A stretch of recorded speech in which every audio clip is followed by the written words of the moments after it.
Good morning, dear students. Today we have started the very important chapter solid state. Solid state के बचे हुए topic आज हम discuss करेंगे.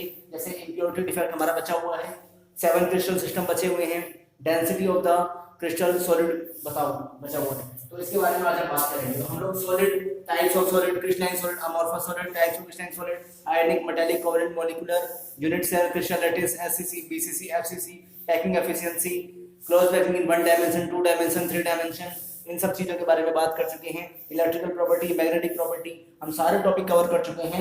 आज हम बात करेंगे बच्चों बचे हुए topic density of the crystal का जो डेरिवेशन है वो देखेंगे, फार्मूला कैसे बना है. और सेकंड चीज हम देखेंगे 7 क्रिस्टल सिस्टम, जो 7 क्रिस्टल सिस्टम कौन कौन से हैं वो देखेंगे एक्सियल लेंथ और एक्सियल एंगल के बेसिस पे. और तीसरा टॉपिक हम लोग करेंगे जो हमारा बचा हुआ है इंप्योरिटी डिफेक्ट. तो आज हम तीन टॉपिक डिस्कस करने हैं.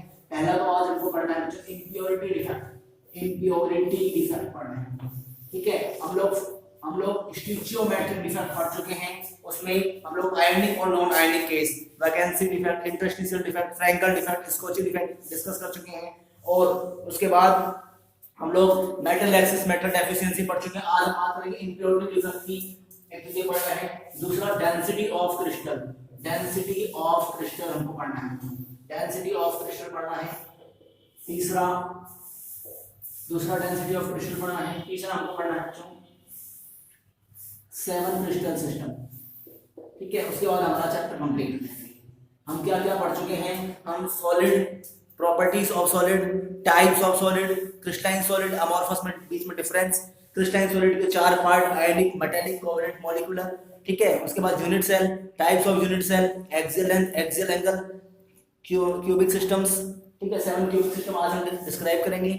और उसके बाद हम डिस्कस करेंगे density of the crystal solid की फॉर्म में, density of the solid crystal, ठीक है. और हम लोग density of the solid crystal के बारे में आज हम डिस्कस करेंगे, ठीक है. और हम इंप्योरिटी डिफेक्ट के बारे में बात करेंगे. डिफेक्ट की बात कर चुके हैं, फ्रैंकल डिफेक्ट, स्कॉची डिफेक्ट, ठीक है. Vacancy defect, interstitial defect, metal access, metal deficiency. आज इंप्योरिटी डिफेक्ट की बात करेंगे. कंडक्टर, इंसुलेटर, सेमीकंडक्टर, पैरामेटिक, डायमेटिक, फेरोमेटिक, हम ये चीजें सारे डिस्कस कर चुके हैं. आज इसको खत्म करेंगे और एनसीईआरटी क्वेश्चंस स्टार्ट करेंगे. तो सबसे पहले हम बात करेंगे इंप्योरिटी डिफेक्ट, फिर हम पढ़ेंगे डेंसिटी ऑफ सॉलिड क्रिस्टल, उसके बाद 7 क्रिस्टल सिस्टम. इन तीन टॉपिक्स को हम समझेंगे. एक impurity defect, density of solid crystal और 7 क्रिस्टल सिस्टम.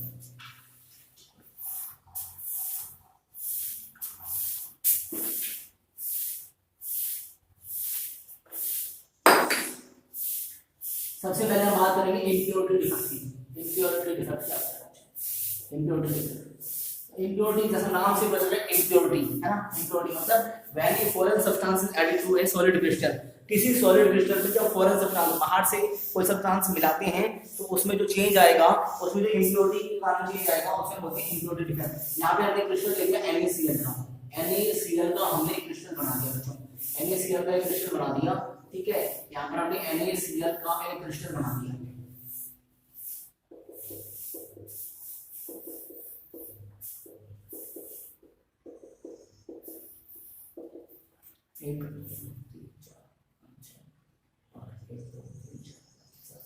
ठीक है.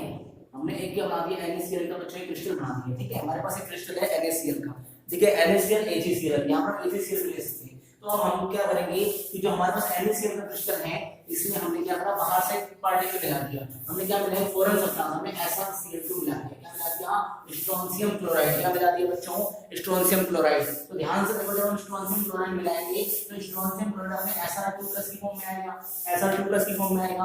और जो यहाँ पर सोडियम है, यहाँ पर जो कटायन है, ये कटायन यहाँ से हटाएंगे, यहाँ पर जो कटायन है किसी फॉर्म में Na+ की फॉर्म में, यहाँ पर 2 है तो यहाँ से Na2 बाहर हो गया, ठीक है.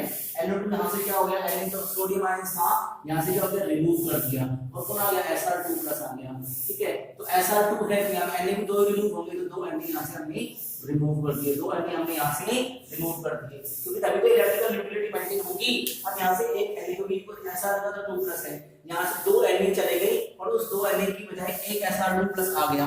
तो यहाँ पर एक Na की जगह पर Sr स्ट्रोंशियम ने ले ली, लेकिन दूसरी जगह तो खाली रह गई ना, वैकेंट रह गई. तो यहाँ पर इसके कारण यहाँ पर इलेक्ट्रिकल न्यूट्रलिटी मेंटेन है. देखिए चार्ज की बात करें तो 2 3, ठीक है. 2 Sr Na++ Cl-, ठीक है. तो यहाँ पर देखिए 2 और 3 और 4 5 6 7 8। यहाँ पर चार्ज कितना है आपका 8 हो गया, ठीक है। और यहाँ पर चार्ज कितना है 8 हो गया टोटल। और नेगेटिव चार्ज कितना है 1 2 3 4 5 6 7 और 8, मतलब चार्ज बराबर है, इलेक्ट्रिकल न्यूट्रलिटी मेंटेन है। तो हमने क्या करा बच्चों, हमारे पास जो NaCl क्रिस्टल था उस NaCl क्रिस्टल में ही हमने SrCl2 मिला दिया। तो SrCl2 मिलाने के स्ट्रोंशियम जो स्ट्रोंशियम आयन था वो यहाँ पर एंट्री कर दिया। जब स्ट्रोंशियम आयन एंट्री करेगा तो उसने एक Na की जो जगह थी उसको ले लिया, एक Na की जगह Sr2+ आ गया। और जो क्योंकि Sr2+ है तो 2 Na की साइड वैकेंट होगी, तो दूसरे Na की जो साइड है वो वैकेंट होगी, यहाँ पर वैकेंसी होगी, जिस कारण से आपको डिफेक्ट पैदा हो गया। इस तरह के डिफेक्ट को हम लोग इम्प्योरिटी डिफेक्ट कहते हैं। सिंपली हमने क्या किया, हमने जो NaCl था इसमें SrCl2 को क्या करा, हमने SrCl2 को यहाँ क्या करा, ऐड करा, ठीक है।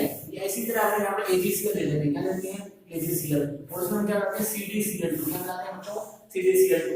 तो वहां पर भी क्या होगा, जो Ag+ आयन है, जैसे यहाँ पर Na+ आयन था वहां पर 2 Ag+ आयन क्या हो जाएंगे, रिमूव हो जाएंगे, और उसकी एक जगह पे तो आ जाएगा आपका Cd2+ और एक जगह क्या हो जाएगी, वैकेंट हो जाएगी। तो इस तरह के डिफेक्ट को हम लोग इम्प्योरिटी डिफेक्ट बोलते हैं। हमारे पास क्या था बच्चों, Na+Cl- था, तो दोबारा बताएंगे यहाँ पर Na+Cl- था, Na+Cl- था, यहाँ पर भी Na+Cl- था, ठीक है। अब यहाँ पर SrCl2 मिला है तो Sr2+ हमने ऐड करवाना है, तो यहाँ से एक Na चला गया, ठीक है।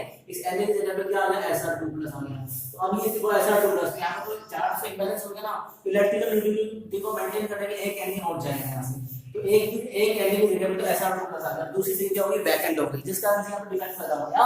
इस तरह के डिफेक्ट को इम्प्योरिटी डिफेक्ट कहा जाता है, ठीक है। और इसका नाम अब जो पहले था ना, पहले क्या था आपका NaCl व्हाइट कलर का था, लेकिन इस डिफेक्ट आने के बाद जो NaCl है ये येलो कलर का दिखाई देगा, ठीक है। तो यहाँ पर ड्यू टू वैकेंसी होने के कारण यहाँ पर एक कलर प्रोवाइड होगा, कलरेशन होगा, और जो NaCl है आपको येलो कलर का दिखाई देगा। ऐसे ही सेम यहाँ पर AgCl हम लेते हैं, तो AgCl के अंदर Ag+ जो है वो रिप्लेस हो जाएगा Cd2+ की फॉर्म में, और यहाँ पर भी एक Ag+ की जगह वैकेंट रह जाएगी, और इस तरह के डिफेक्ट को इम्प्योरिटी डिफेक्ट कहा जाता है।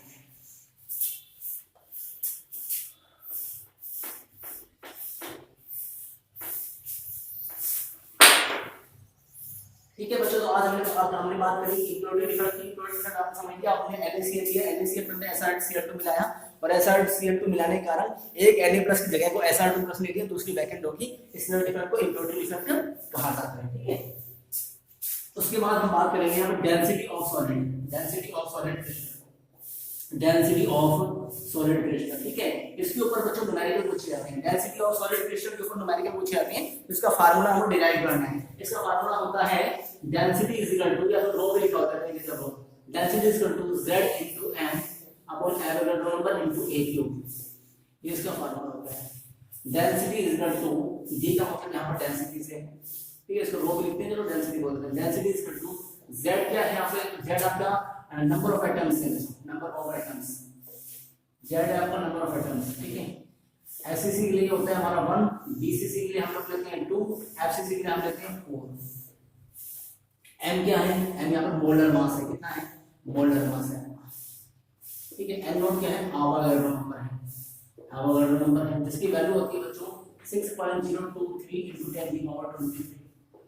ये क्या है, एज लेंथ है, ठीक है। ये आपको किसमें होती है, पिकोमीटर में मिलती है, किसमें मिलती है, अगर आपको मीटर में बनाना है तो 1 पिकोमीटर किसके बराबर है, 10 की पावर -12 मीटर, और 1 पिकोमीटर है 10 की पावर -10 सेंटीमीटर, ठीक है। तो density of the solid crystal में हम लोग बात करेंगे, हमारा फार्मूला है density is equal to Z into m upon Avogadro number into AQ। ये यहाँ पर एज लेंथ है, एज लेंथ है, ठीक है। इसको पिकोमीटर की फॉर्म में आपको गिवन है, अगर मीटर की फॉर्म में बनाना है तो 10 की पावर -12 मीटर से गुणा कर देंगे, और अगर सेंटीमीटर बनाना है तो 10 की पावर -10 सेंटीमीटर से गुणा कर देंगे।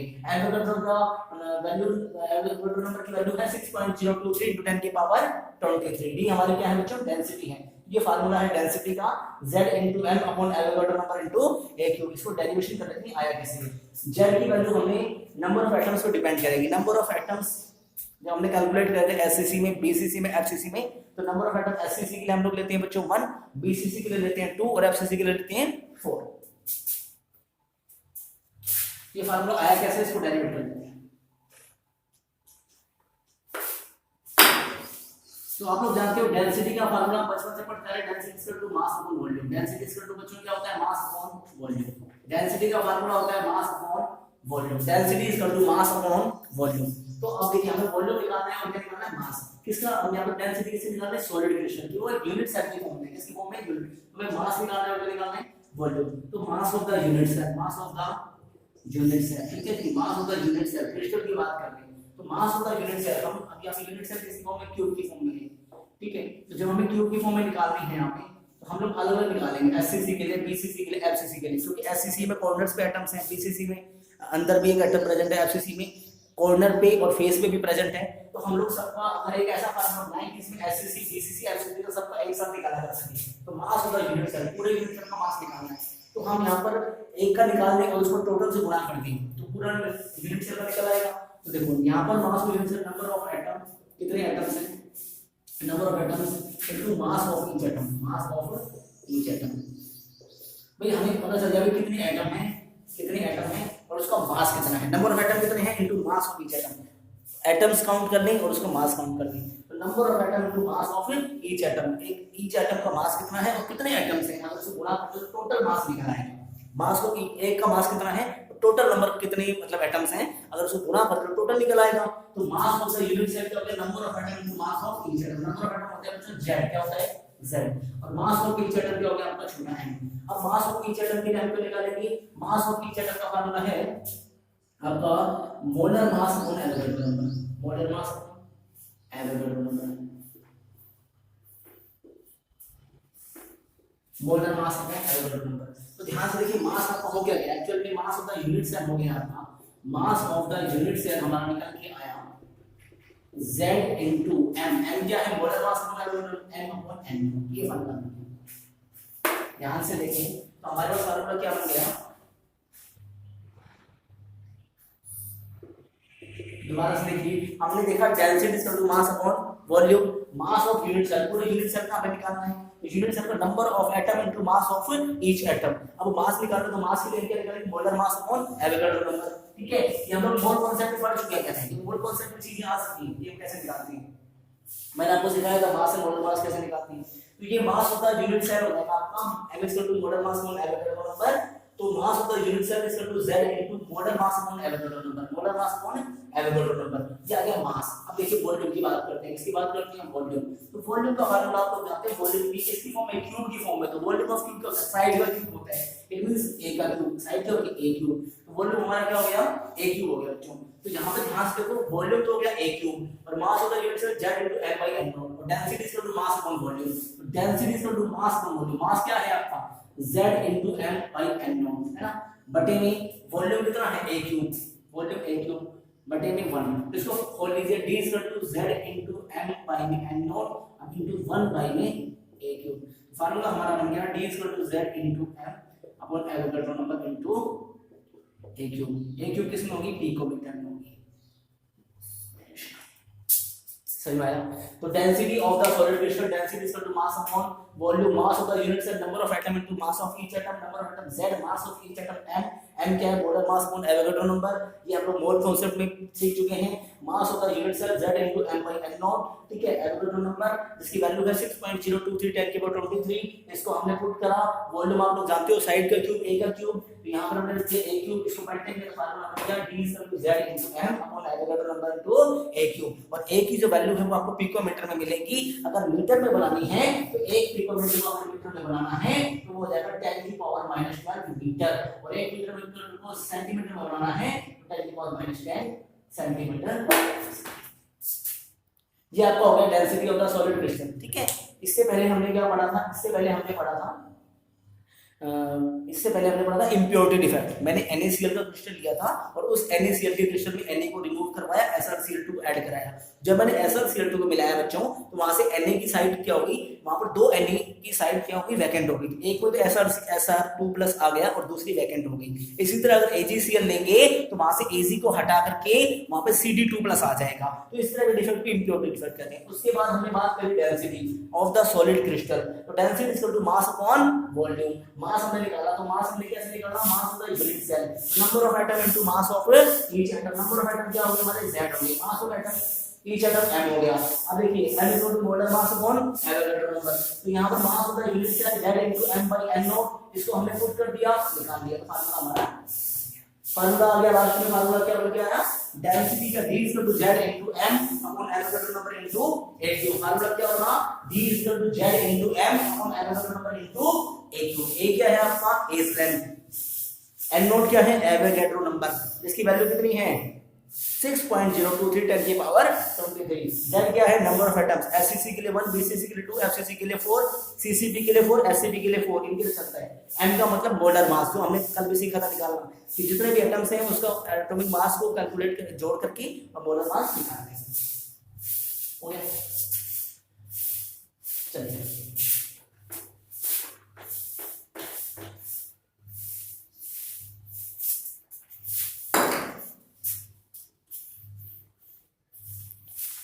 इसके बारे में बात करेंगे बच्चों, 7 क्रिस्टल सिस्टम। 7 क्रिस्टल सिस्टम, अब हम बात करेंगे 7 क्रिस्टल सिस्टम की। किसकी बात करेंगे बच्चों, 7 क्रिस्टल सिस्टम की बात करेंगे। ठीक है, ये 7 क्रिस्टल जो सिस्टम जो हैं, यही मिलकर के टोटल 14 होते हैं। ठीक है, 7 क्रिस्टल सिस्टम के मिलकर के टोटल 14 क्रिस्टल बनाते हैं। इनकी फॉर्मेशन 14 क्रिस्टल्स बनते हैं, जिसको ब्रेविस लैटिस बोलते हैं। ब्रेविस लैटिस, ब्रेविस लैटिस जो 7 क्रिस्टल है, ये आपस में ही ये मिलकर के मतलब इन्हीं की सहायता से बहुत सारे और क्रिस्टल, टोटल 14 क्रिस्टल बनते हैं। इन 7 क्रिस्टल का इस्तेमाल करके टोटल 14 क्रिस्टल्स बनते हैं, जिनको क्या बोलते हैं, ब्रेविस लैटिस बोलते हैं। क्या बोलते हैं बच्चों, ब्रेविस लैटिस। इन 7 क्रिस्टल की हेल्प से टोटल 14 क्रिस्टल बनते हैं। SCC BCC FCC सारे, तो इसको अगर हम काउंट करेंगे कि ये किस किस फॉर्म में बन जाते हैं, तो ये टोटल 14 बनेंगे इनकी 7 की हेल्प से, तो इसको बोलेंगे ब्रेविस लैटिस। हमें 7 क्रिस्टल क्या है, देखिए हमने समझने की कोशिश की, हमने क्या करा, एक क्यूब ले लिया बच्चों। क्या ले लिया, क्यूब। अब ये जो क्यूब है ना, इस क्यूब के अंदर 3 चीजें हैं। देखो, एक क्यूब के अंदर 3 चीजें हैं, तो है इसकी A और एक है B और एक है C। 3 चीजें हैं, A B C यहाँ पे ना। ये एक C हो गया, ठीक है, ये ऐसे हो गया, ये ऐसे हो गया। अगर इसको ऐसे हम देखो, ये डायग्राम बन गया इसका। ठीक है, ये डायग्राम बन गया। इट मींस ये एक इसका एक पार्ट हो गया हमारा A, ठीक है जी, और एक पार्ट हो गया C और एक हो गया B। ABC एक पार्ट हो गया, ठीक है। 3 डायमेंशन में हम देखें तो ABC बन गया। तो कहता है कि ABC यहाँ पर 3 साइडें हो गई, इस क्यूब के अंदर 3 साइड हो गई, और इनके बीच में लगने वाले 3 एंगल भी हो गए। A और B के बीच में, B और C के बीच में, A और C के बीच में एंगल्स बनेगा। A और B के बीच में जो एंगल बनेगा वो बनेगा आपका गामा। क्या बनेगा, गामा। ये बनेगा आपका अल्फा और ये बनेगा बीटा। तो A और C के बीच में जो एंगल होगा वो होगा बीटा, और B और C के बीच में जो एंगल होगा वो अल्फा, और A और B के बीच में होगा गामा। A और B के बीच में क्या होगा, गामा। ध्यान से देखो, ऐसे डायग्राम बन गए, A B और ये C। ये आपको क्या हो गया, C। A और B के बीच में कौन सा एंगल होगा, गामा। A और B के बीच में कौन सा एंगल होगा आपका, देखिए A और B के बीच में कौन सा होगा, A और B के बीच में कौन सा होगा, गामा। B और C के बीच में कौन सा होगा, अल्फा, और A और C के बीच में कौन सा होगा, बीटा। A और C के बीच में कौन सा होगा, बीटा। तो यहाँ पर देखिए कि A B C ये 3 साइडें हैं, जिनको हम लोग बोलते हैं बच्चों एक्सियल लेंथ। क्या बोलते हैं, एक्सियल लेंथ। क्या बोलते हैं बेटा, एक्सियल लेंथ। और इनके बीच में लगने वाला एंगल क्या कहलाएगा, एक्सियल एंगल। क्या कहलाएगा, एक्सियल एंगल। तो A B C ये 3 साइडें हो गई, इन 3 साइडों को हम लोग बोलेंगे एक्सियल लेंथ। क्या बोलेंगे, axial length. A B C axial length, ठीक है। और इसके बीच में लगने वाला एंगल होगा एक्सियल एंगल। A और B के बीच में लगने वाला एंगल होगा गामा। क्या होगा बच्चों, गामा। और A और B के बीच में जो एंगल होगा वो गामा, और B और C के बीच में अल्फा, और C और A के बीच में बीटा। तो अल्फा बीटा गामा 3 एंगल हो गए, अल्फा बीटा गामा। और एक्सियल लेंथ हो गई A B C। Axial length कौन सी हो गई, A B C, और एंगल कौन से हो गए, अल्फा बीटा गामा। तो इस क्यूब के अंदर हम देखेंगे 3 एंगल हो गए, 3 एंगल हो गए, और 3 क्या हो गई, साइड हो गई, A B C और अल्फा बीटा गामा। अब मान लीजिए क्यूब है, तो इस क्यूब के अंदर जो ये साइडें हैं ये बराबर हैं, और उनके बीच में लगने वाले एंगल भी सेम है, इक्वल है। मान लीजिए ये वाला एंगल 90 है, ये भी आपका 90 बन रहा है, यहाँ से भी 90 बन रहा होगा। तो ये तीनों के तीनों पे बराबर है, मतलब ये वाला एंगल ये एंगल बराबर है, साइडें भी बराबर है। तो कहते हैं अगर साइडें बराबर है तो A किसके बराबर है, B के, B किसके बराबर है, C के, अल्फा किसके बराबर है, बीटा के, बीटा किसके बराबर है, गामा के, गामा किसके बराबर है, 90 के। तो ठीक है, तो कहते हैं सब कुछ बराबर है। लेकिन अगर मैं इनकी साइडों को बढ़ा दूं या घटा दूं या चेंज कर दूं या फिर एंगल्स को कम या ज्यादा कर दूं, इनकी शेप भी तो बदल जाएगी, इनकी शेप भी तो बदल जाएगी। अगर मैं इस एंगल को मान लीजिए दो एंगल बराबर करके तीसरे एंगल को बढ़ा दूं, ठीक है, या फिर दो साइडें बराबर करके तीसरी साइड को बढ़ा दूं, तो कहता है ए बी और सी जो साइड है उसको कम या ज्यादा कर दें, अल्फा बीटा गामा एंगल है उसे कम या ज्यादा करके इनकी साइड को चेंज करते हैं तो एक नया क्रिस्टल बनेगा। तो वो 7 तरह के क्रिस्टल कौन कौन से बनेंगे वो हमको पढ़ना है। क्यूबिक बनेगा, टेट्रागोनल बनेगा, ऑर्थोरोम्बिक बनेगा, अलग अलग शेप जो बनेगी एंगल्स को बढ़ा करके या एंगल्स को चेंज करके। सब में तो एंगल बराबर नहीं है, किसी में ए और बी बराबर होंगे, सी बराबर नहीं होगा, मतलब दो एंगल बराबर तीसरा बराबर नहीं, किसी में कोई भी एंगल बराबर नहीं है। तो जब एंगल्स बराबर नहीं है या साइड बराबर नहीं है तो अलग अलग ज्योमेट्री बनेगी, तो उस अलग अलग सिस्टम बनेंगे, अलग अलग क्रिस्टल्स बनेंगे, उन अलग अलग 7 तरह के जो क्रिस्टल बनेंगे उनके बारे में हमको पढ़ना है। तो क्लियर हो गया? अब 7 तरह के क्रिस्टल कौन से बनेंगे उनको याद करने क्या ट्रिक है उसको देखते हैं। ठीक है, तो जो 7 तरह के क्रिस्टल बनेंगे वो बच्चों बनेंगे आपकी, सबसे पहला बनेगा क्यूबिक। क्या बनेगा बच्चों? क्यूबिक। सबसे पहला जो बनेगा वो बनेगा क्यूबिक। क्यूबिक सबसे पहला क्या बनेगा आपका? क्यूबिक। सेकंड बनेगा टेट्रागोनल। क्या बनेगा बच्चों? टेट्रागोनल। थर्ड बनेगा ऑर्थोरोम्बिक। ऑर्थोरोम्बिक। चौथा बनेगा रोम्बोहाइड्रल।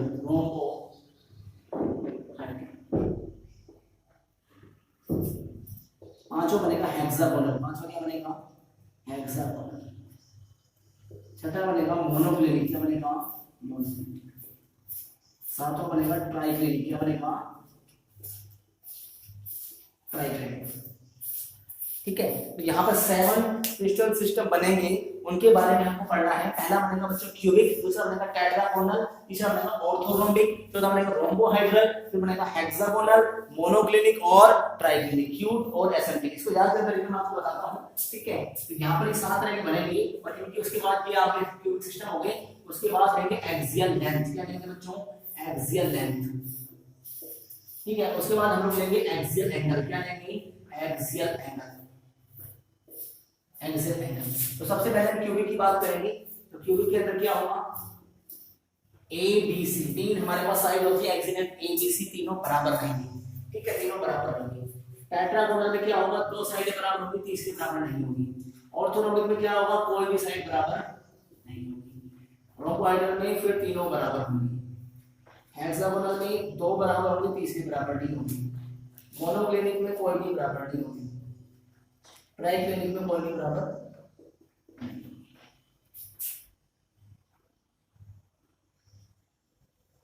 ठीक है, ये अभी ये कैसे मैं इसको याद भी कराऊंगा आपको कैसे करेंगे। एक्सियल एंगल की बात करते हैं तो एंगल देखिए तीनों में यहाँ पे तीन, यहाँ पे तीन तक सेम रहेंगे, अल्फा बीटा गामा 90।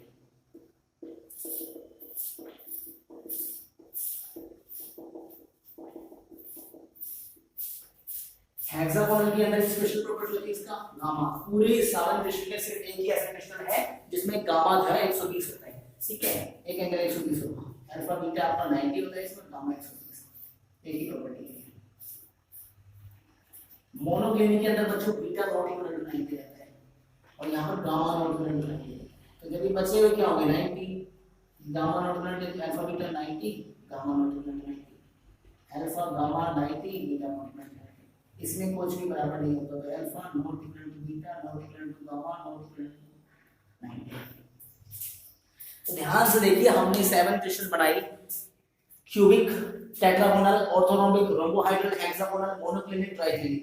अब देखिए इसको याद करने में ट्रिक्स क्या है, मैं आपको बताता हूं। इसको याद करने की ट्रिक है क्यूट और एचएमटी। क्यूट और एचएमटी, क्यूट और एचएमटी।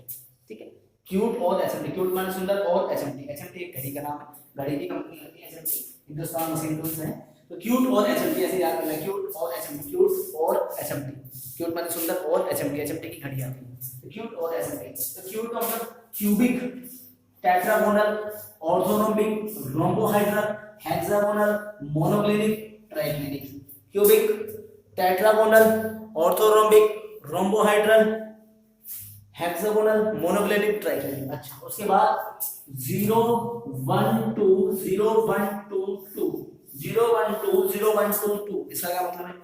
0 मतलब क्यूबिक है, तो यहाँ पर सब कुछ बराबर, कोई भी चीज 0 मतलब कुछ नहीं कटेगा, ए बी सी बराबर है, सेट होगा ए कटेगा, सी काट दिया, a B not equal to c, दो कटेंगे दोनों काट दिए, a B not equal to b not equal to सी, फिर 0 सेम आ गया, फिर एक कटेगा, फिर दो काट दिए और फिर दो सेम।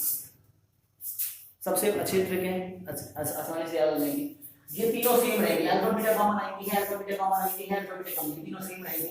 अच्छा, हेक्सागोनल के अंदर गामा एंगल 120 होता है, अल्फा बीटा 90 रहेगा।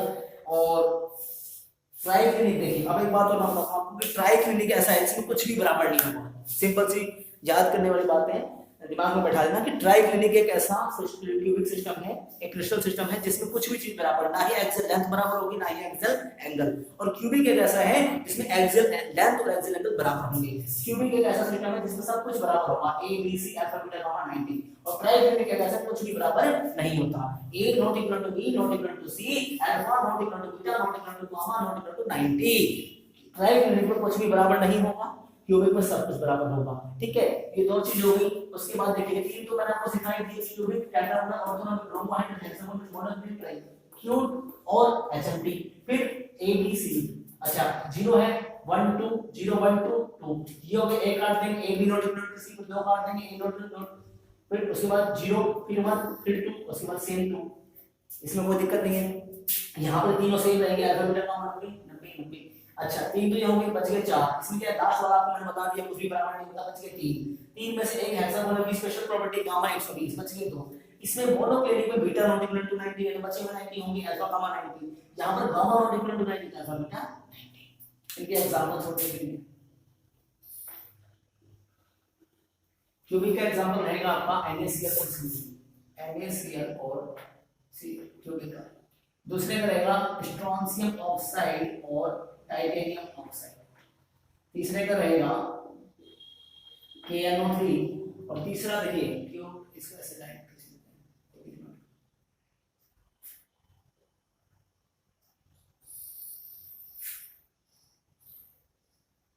ऑर्थोरोम्बिक है ना, ऑर्थोरोम्बिक हो KNO3 और रोम्बिक सल्फर, रोम्बिक सल्फर। ये एग्जांपल आपको याद करने पूछे, रोम्बिक सल्फर। चौथा है रोम्बोहेड्रल। इसमें क्या है, रोम्बोहेड्रल के अंदर क्या आएगा आपका CaCO3 और HCS, CaCO3 और HCS। फिर आएगा ग्रेफाइट और जिंक ऑक्साइड, ग्रेफाइट और जिंक ऑक्साइड, ग्रेफाइट और zinc oxide.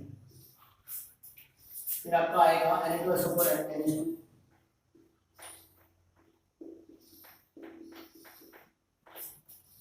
Monoclinic sulphur, monoclinic है, मोनोक्लिनिक सल्फर।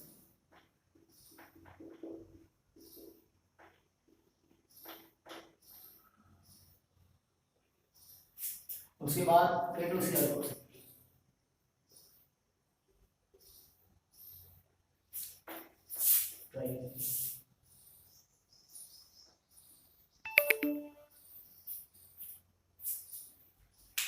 ठीक है, तो अब हमने बात करी 7 क्रिस्टल सिस्टम की। इसकी बात करी दोस्तों 7 क्रिस्टल सिस्टम की। किसकी बात करी? 7 क्रिस्टल सिस्टम की बात करी।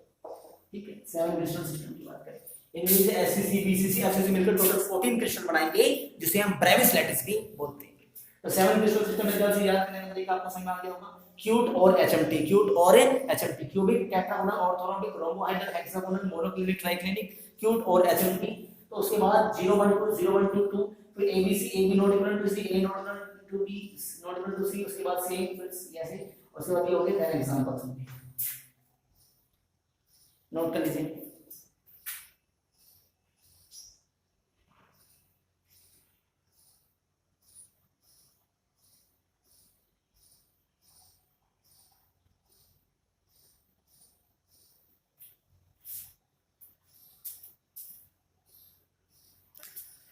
ठीक है बच्चों, तो हमने फर्स्ट चैप्टर बिल्कुल कंप्लीट कर दिया है। फर्स्ट चैप्टर के अंदर हमने solid, types of solid, crystalline, amorphous, unit cell, types of unit cell, ठीक है, SCC, BCC, FCC, calculate the number of atoms, packing efficiency, coordination number, radius ratio, electrical properties, magnetic properties, band theory, ठीक है, 7 crystal system, ठीक है। और ये क्या जो कैसे ये क्वेश्चन पूछा जाता है इसमें ऐसे ही वैल्यू दे देगा पहले किसके लिए है, तो क्यूबी के अंदर चार ऑप्शन दे देगा उसमें पहचानना है, तो क्वेश्चन से भी हम लोग करेंगे। तो ये सारी चीज कर चुके हैं। अब हम एनसीईआरटी के इन टेक्स्ट क्वेश्चन करेंगे बच्चों। इन टेक्स्ट क्वेश्चन पूरा करने के बाद फिर हम लोग एनसीईआरटी के एक्सरसाइज के क्वेश्चन करेंगे। तो इसको अच्छे से रिवाइज करें, पढ़ें और डाउट्स हो तो पूछें, अच्छे से तैयारी करें। Okay, thank you.